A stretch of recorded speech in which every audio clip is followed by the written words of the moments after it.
Tidak ada orang yang mau mengerjakan, memilih satu dan dua perbuatan, kemudian dia istikharah, kecuali pasti dapat jawaban. Sholat istikharah teman-teman sekalian dikerjakan di luar waktu-waktu yang dilarang. Waktu dilarang adalah habis subuh sampai terbit matahari, habis asar sampai terbenam matahari. Selain ini antum boleh kerjakan. Di sholat malam kah, di habis duhur kah, habis sholat duha kah, boleh dikerjakan. Minimal rakaat 2, minimal rakaatnya 2. Tapi boleh sampai 4 rakaat.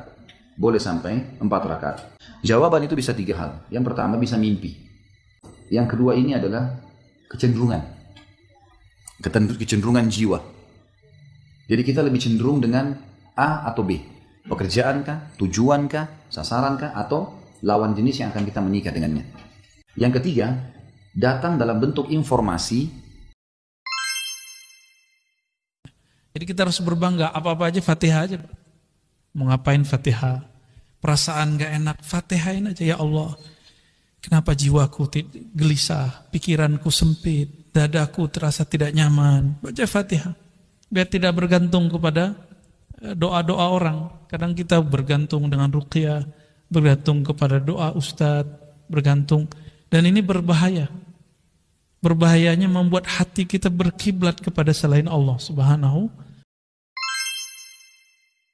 Kalau sedang gelisah, bacakan cepat. Tapi harus yakin. Karena kalimat Qur'annya mesti yakin. Astagfirullah, astagfirullah, astagfirullah. Jangan cuma di lisan sambil ingat Allah. Enggak, ini enggak main-main ya, ini enggak main-main. Jadi begitu sedang gelisah, cemas berlebihan, rasakan cemas, anak gimana belum datang, astagfirullah.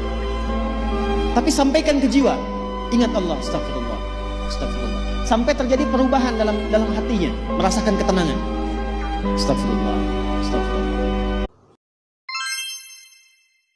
Orang yang bersama dengan Allah hatinya menjadi ramai walaupun dia di tengah kesunyian. Orang bersama dengan Allah dia bahagia walaupun dia dalam kesusahan dan penderitaan. Orang yang bersama dengan Allah tak pernah putus asa. Bersama dengan harta akan binasa. Bersama dengan kemegahan, kemuliaan, jabatan akan berakhir. Bersama dengan dia. Siapa dia? Al-Hayyu Maha Hidup. Bersama dengan dia. Siapa dia? La ta'khudhuhu sinatun wala naum. Dia yang tak mengantuk dan tidak tidur.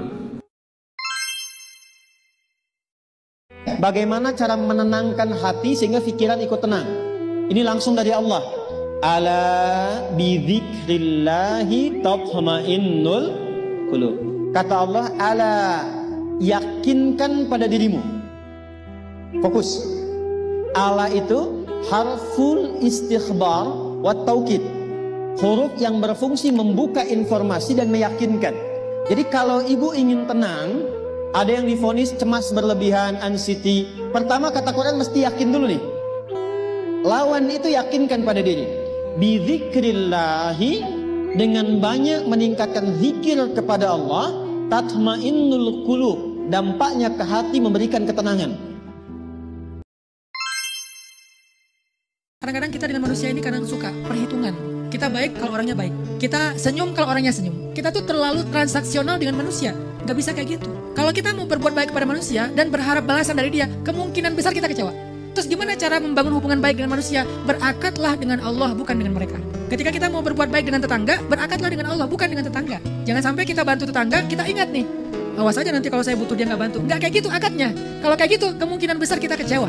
Dengan teman, dengan keluarga, dengan tetangga apalagi. Terus caranya gimana? Saya bantu dia karena saya ingin Allah bantu saya. Siapa yang berjalan di antara manusia untuk menghilangkan kesusahan mereka, kesedihan mereka, Allah pasti akan menemaninya ketika dia susah dan sedih.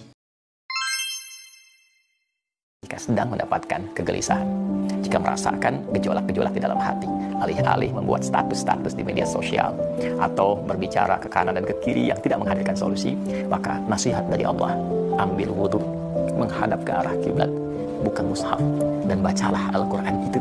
Karena dari bacaannya saja, ia sudah bisa menjadi syifa dan rahmat untuk kehidupan kita yang menenangkan keadaan hati kita. Terkadang yang paling indah ketika Anda membuka mushafnya bahkan secara acak, tiba-tiba Anda bisa mendapati ayat-ayat yang bisa sesuai dengan apa yang sedang Anda rasakan. Saya kadang-kadang sering berpikir begini ya, manusia itu memang, ya termasuk saya kan manusia ya. Jadi saya berbicara tentang diri saya juga ya. Ya, Manusia itu memang kadang aneh. Saya memang kadang aneh gitu. Ya. Untuk urusan dunia yang sifatnya sementara dan ditinggal wafat, begitu serius ditekuninya. Antum sekolah dari TK ya? Bahkan dari PAUD kan? PAUD, TK. PAUD berapa tahun? Setahun. TK berapa tahun? 2 tahun. TKA, TKB kan? Baik, 3 tahun. SD 6, 9 tahun. SMP 3, 12 tahun. SMA 15 tahun. S1 4, 19 tahun. S2 2 tahun. 21 tahun. S3 3, 24 tahun. Kita ambil total 24 tahun. Untuk mencari dunia, antum 24 tahun sekolah. Tapi uniknya bagi yang udah dapat, ditinggal wafat. Kata Nabi SAW, agar kita tidak bimbang, agar kita tidak ragu di dalam memilih jalan, maka Nabi mengatakan, fa'alaikum bisunnati, ikutilah jalanku, kata Nabi. Wa sunnatil khulafa'ir rasyidin al-mahdiyyin min ba'di, dan ikutilah jalan para khulafa'ir rasyidin. Baik, ini kalau Anda ragu dengan sesuatu, maka cari yang meyakinkan. Sudah, itu jelas hukumnya. Awas, hati, innal halala bayyinun, innal harama bayyinun, wa bainahuma umurun mushtabihatun. Ya, yang halal itu jelas, yang haram itu jelas. Di antara keduanya ada yang syubhat. Rumus syubhat itu tanya dulu kejelasannya. Kalau memang tetap gak jelas, maka tinggalkan, itu lebih bagus. Paham ya?